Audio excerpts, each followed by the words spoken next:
Hello there and welcome to this week's update by Valet.io. I'm Valério and I'm part of the WordPress Maintenance team here at Valet.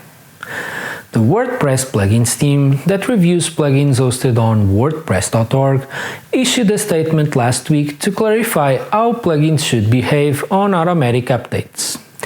To summarize, some plugins were interfering with the user's choice in WordPress admin to block automatic updates. If you're a plugin developer, make sure you read it by following the link in the description.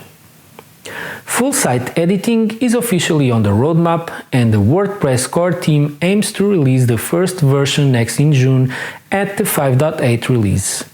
Full site editing means that we'll be able to edit all sections of your site with blocks.